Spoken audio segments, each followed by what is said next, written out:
What's up guys, it's Alex coming to you from CrossFit Soul. I'm going to continue our video blog on powerlifting. In our last video blog we talked about the bench press, and before that we talked about the deadlift. So I'm going to continue off that series. We're going to talk about accessory movements for our powerlifts being the squat, deadlift, and bench press. So typically we see a lot of weakness somewhere in the torso, whether it be the thoracic spine, upper back, or the lumbar spine, the lower back.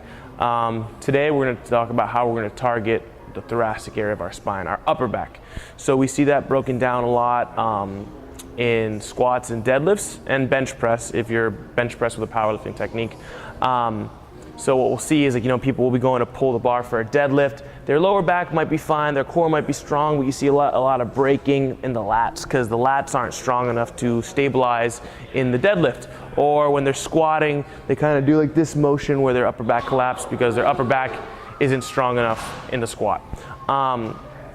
So that's just in powerlifts, but how it can correlate also to CrossFit is people who don't have skills like push-ups because they don't have a lot of strength in the rhomboids, their lats, their rotator cuff, their shoulders. So they need to do more movements like this to strengthen up their upper backs before they try to progress to more advanced movements like pull-ups and kipping pull-ups, right? Here at Soul, we're really big on having strict strength before you move into kipping. So we're just gonna talk about different variations of working the upper back besides pull-ups. Pull-ups being the #1 variation, okay? I don't think I really need to break that down for you guys. We're just gonna talk about alternatives and a way we can keep changing up our training. So the first movement we're gonna talk about is the lat pull-down. More or less the lat pull-down looks identical to a pull-up, but it's made so everyone can do it. Even if you can't even hold on to a pull-up bar, chances are good that you're gonna be able to hold on to the lat pull-down with some sort of weight and do the scale for the pull-up. So luckily here at Soul, we do have a lat pull-down. You see you can add the weight to the back so you can make it so anyone can do it, whether you want it very heavy or very light. So we're gonna grab it in the same grip that we would for a pull-up. And the mechanics for the lat pull-down are identical to the pull-up, okay? So you're gonna start by engaging your scaps and pulling straight down to your chest in a nice controlled fashion. Engage the scaps, pull straight down to the chest, okay? So as you guys can see, this is replicating the pull-up, but without me pulling my body up to the bar, okay? There's different variations you could do of the lat pull down. You can mix grips the same way you do for a pull-up, just to always keep things changing.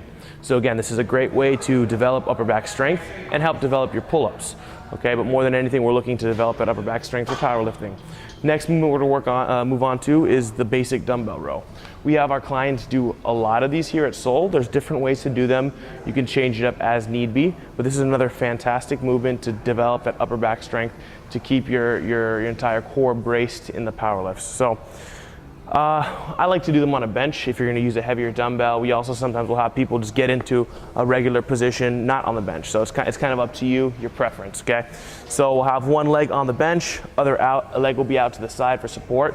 Always looking to have a nice flat braced body the entire time. So what I mean by that is I see a lot of people will kind of hunch over and they'll break from that spinal alignment. So nice straight spine from the top all the way down.